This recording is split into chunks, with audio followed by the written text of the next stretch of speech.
अस्सलाम वालेकुम। उम्मीद है आप सब खैरियत से होंगे। हमारा आज का टॉपिक है use of since and for, यानी जुमलों में हम लोग सिंस और फॉर का इस्तेमाल कहाँ पर करते हैं। आज हम इसकी प्रैक्टिस करेंगे, लेकिन उससे पहले कुछ एग्जांपल्स देख लें। इट हैज़ बीन रेनिंग, बारिश हो रही है। सिंपल सा सेंटेंस है, इट हैज़ बीन रेनिंग, बारिश हो रही है। लेकिन अगर हम इसमें वक्त यानी टाइम को शामिल कर दें, जैसे कि 9 बजे से बारिश हो रही है, तो अब हम इस जुमले को इस तरह से कंप्लीट करेंगे, it has been raining since 9 o'clock। हम दूसरा वक्त यानी दूसरा टाइम शामिल करते हैं, 2 घंटे से बारिश हो रही है। अब हम इस जुमले को कंप्लीट करेंगे, it has been raining for 2 hours। एक और मिसाल देखते हैं, दे हैव बीन प्लेइंग, वो खेल रहे हैं। वक्त शामिल करते हैं, वो सुबह से खेल रहे हैं। They have been playing since morning, या फिर दूसरा वक्त देखें, वो 3 घंटे से खेल रहे हैं। They have been playing for 3 hours। देखिए, पहले जुमले में भी वक्त इस्तेमाल किया, टाइम को हमने इस्तेमाल किया, और दूसरे में भी टाइम को शामिल किया। तो जैसे ही हमने टाइम को शामिल किया तो हमने 2 लफ्ज़ ऐड किए इसमें, एक सिंस और एक फॉर। लेकिन दोनों औकात थे, लेकिन एक में सिंस इस्तेमाल हुआ और एक में फार इस्तेमाल हुआ। तो सिंस और फार का इस्तेमाल कहाँ पर करना है, अब हम उसकी प्रैक्टिस करते हैं, उसको सीखते हैं। पहले आ गया सिंस। सिंस आमतौर पर पॉइंट ऑफ टाइम को ज़ाहिर करता है कि कोई काम किस वक्त से शुरू हुआ है। यानी हमें किसी भी चीज़ का या किसी भी काम का स्टार्टिंग पॉइंट पता होगा तो हम उधर सिंस इस्तेमाल करेंगे। इसकी हेल्प के लिए मैं कुछ अल्फाज आपको बताता हूँ, जैसे मॉर्निंग, नून, इवनिंग, नाइट, 2005, 2 जून, 4 o'clock, मंडे। अब ये वो अल्फाज हैं जो जिनका स्टार्टिंग पॉइंट हमें पता होता है, यानी ये किसी भी जुमले में इस्तेमाल होंगे तो हमें एग्जैक्ट पता होगा कि सुबह से काम हो रहा है, दोपहर से सो रहा है, शाम से खाना खा रहा है, रात से बाहर गए, 2005 से पढ़ रहे, तो हमें उस सेंटेंस में स्टार्टिंग पॉइंट, उस काम का स्टार्टिंग पॉइंट पता होगा। तो ऐसे सेंटेंसेस में हम लोग सिंस का इस्तेमाल करते हैं। दूसरे पे फार। फार जो है वो पीरियड ऑफ टाइम को ज़ाहिर करता है कि कोई काम कितने वक्त से हो रहा है या कितने वक्त से चल रहा है। तो जब हमें पीरियड ऑफ टाइम दिया गया होगा तो अब हमने फार का इस्तेमाल करना होगा। इसकी हेल्प के लिए कुछ अल्फाज बताता हूँ, जैसे कि 2 hours, 3 days, 1 week, 10 years, 2 centuries, 8 months, 5 minutes, 2 decades। अब ये सारे वो अल्फाज हैं जो कि हमें पीरियड ऑफ टाइम बता रहे हैं कि इतने अरसे से काम हो रहा है। जैसे वो 2 घंटे से पढ़ रहे हैं, 3 दिन से घूमने गए, 1 हफ्ते से कहीं नहीं गया, ठीक है। तो मतलब हमें पता है कि 1 हफ्ता, 2 घंटे हैं, 3 दिन हैं, या फिर 2 सदियाँ हैं, 10 साल हैं, वो 10 साल से इसी स्कूल में पढ़ रहे हैं। तो अब क्या हो गया कि हमें वो वक्त दे दिए गए कि कितने अरसे से कोई काम चल रहा है। तो ऐसे सेंटेंसेस में फार होगा, लेकिन जिस सेंटेंस में हमें पॉइंट ऑफ टाइम यानी हमें स्टार्टिंग पॉइंट पता होगा तो हमने उस सेंटेंस में सिंस का इस्तेमाल करना है। अब हम बाकी एग्जांपल्स देखते हैं।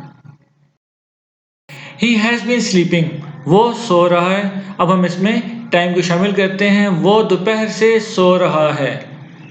He has been sleeping since noon, वो दोपहर से सो रहा है। अब दूसरा वक्त शामिल करते हैं, वो आधे घंटे से सो रहा है। He has been sleeping for half an hour। अब देखिए, पहले सेंटेंस में हमें पता था, एग्जैक्ट टाइम पता था कि वो दोपहर से सो रहा है, तो हमने वहाँ पर सिंस का इस्तेमाल किया। लेकिन हमें दूसरे सेंटेंस में हमें उसका स्टार्टिंग पॉइंट नहीं पता था, हमें सिर्फ ये पता है कि आधे घंटे से सो रहा है, यानी 30 मिनट से सो रहा है। तो हमने क्या कर दिया, उधर फार का इस्तेमाल कर दिया, he has been sleeping for half an hour. He has been teaching, वो पढ़ा रहा है, वो 2005 से पढ़ा रहा है, ठीक है। अब इसमें हम क्या करेंगे, 2005 हमें पॉइंट ऑफ टाइम पता चल गया, तो he has been teaching since 2005। दूसरा सेंटेंस देखें, वो 15 साल से पढ़ा रहा है, he has been teaching for 15 years।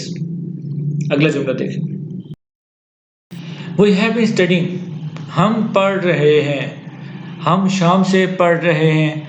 We have been studying since evening, शाम, इवनिंग, हमें उसका पॉइंट ऑफ टाइम पता चल गया। अगला सेंटेंस है, हम 10 मिनटों से पढ़ रहे हैं। We have been studying for 10 minutes.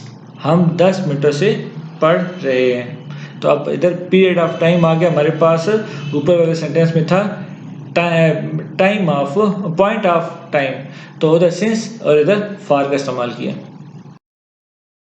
अगला सेंटेंस है शी हैज़ बीन रनिंग, वो भाग रही है। वो सुबह 5 बजे से भाग रही है। She has been running since 5 AM।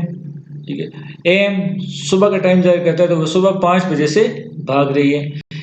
दूसरा सेंटेंस है वो 5 मिनटों से भाग रही है। She has been running for 5 minutes, वो 5 मिनट से भाग रही है। अगला सेंटेंस, इस एग्जांपल में हम पैटर्न तब्दील कर रहे हैं। He has been living in this house, वो इस घर में रह रहा है। अभी तक इसमें वक्त का इस्तेमाल नहीं किया गया, हमने सिर्फ ये बताया कि वो इस घर में रह रहा है। तो अब देखें 2019 से, वो इस घर में 2019 से रह रहे हैं। 2 इयर्स 2 साल से रह रहे हैं। लास्ट 2 इयर्स पिछले 2 साल से रह रहा है। अब हमने दरमियान में या तो सिंस लगाना है या फिर फॉर लगाना है। हम पहले एग्जांपल्स देख चुके हैं, उनकी मदद से हमने इधर सिंस और फॉर का इस्तेमाल करना है। अब पहले 2019 वाला देखें। He has been living in this house, वो इस घर में रह रहा है। अब 2019 पॉइंट ऑफ टाइम है या फिर पीरियड ऑफ टाइम है, तो यकीनी तौर पर 2019 जो है वो पॉइंट ऑफ टाइम है, तो यहाँ पर हम सिंस का इस्तेमाल करेंगे। He has been living in this house since 2019। अगले 2 इयर्स, 2 इयर्स देखिए पॉइंट ऑफ टाइम है या फिर पीरियड ऑफ टाइम है, तो ये यकीनी तौर पर पीरियड ऑफ टाइम है, तो इधर आएगा for. He has been living in this house for 2 years, वो 2 साल से इस घर में रह रहा है। अब आखिरी है थोड़ा सा ट्रिकी, इसमें आपने देखा है लास्ट 2 इयर्स। अब पिछले 2 साल हमें पता है कि पिछले 2 साल यहाँ से स्टार्ट हो रहे हैं, तो जब लास्ट का वर्ड इस्तेमाल हो गया तो अब ये ख़ास वक्त हो गए, तो इस ख़ास वक्त का हमने इधर लगाना है since. He has been living in this house since last 2 years, वो पिछले 2 सालों से इस घर में रह रहा है। तो अब सिंस और फॉर का इस्तेमाल हम काफ़ी जगह पे कर चुके हैं। एक और एग्जांपल देखते हैं इसकी। आई हैव वर्कड हेयर, मैंने यहाँ काम किया। ठीक है, या मैंने यहाँ काम किया है। तो अब देखें शी लेफ्ट, जब वो छोड़ गई उस वक्त तक काम किए। 8 आवर्स 8 घंटों तक काम किया है। 1 वीक 1 हफ्ते तक काम किया है।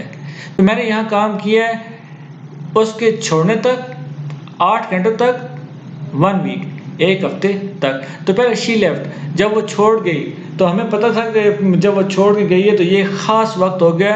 अब हमें पॉइंट ऑफ टाइम मिल गया कि जब उसने छोड़ा तो उस वक्त तक मैंने भी यहाँ पर काम किया। आई have worked here since she left, तो यहाँ पर आएगा सिंस। अगला सेंटेंस है आई हैव वर्कड हियर। अब क्योंकि 8 आवर्स जो है वो पीरियड ऑफ टाइम है, तो यहाँ पर आएगा फॉर। और जबकि आखिरी सेंटेंस है I have worked here for 1 week, 1 हफ्ते तक मैंने इधर काम किया। आखिरी एग्जांपल है we have not seen her, हमने उसे नहीं देखा। यस्टरडे 2 आवर्स लास्ट वीक, अब मैंने उसे कल से नहीं देखा, 2 घंटों से नहीं देखा, पिछले 1 हफ्ते से नहीं देखा। अब देखें यस्टरडे जो है वो पॉइंट ऑफ टाइम है, तो यहाँ पर आएगा सिंस। 2 आवर्स जो है वो पीरियड ऑफ टाइम है, तो यहाँ पर आएगा फॉर। जबकि लास्ट वीक, अब 1 वीक होता तो वो था पीरियड ऑफ टाइम, अब लास्ट वीक आ गया तो ये आ गया पॉइंट ऑफ टाइम, तो यहाँ पर आएगा सिंस। हमने उसे नहीं देखा। We have not seen her since yesterday, we have not seen her for 2 hours, we have not seen her since last week. उम्मीद है सिंस और फॉर का इस्तेमाल अब आप अच्छी तरह से कर लेंगे। बहुत शुक्रिया।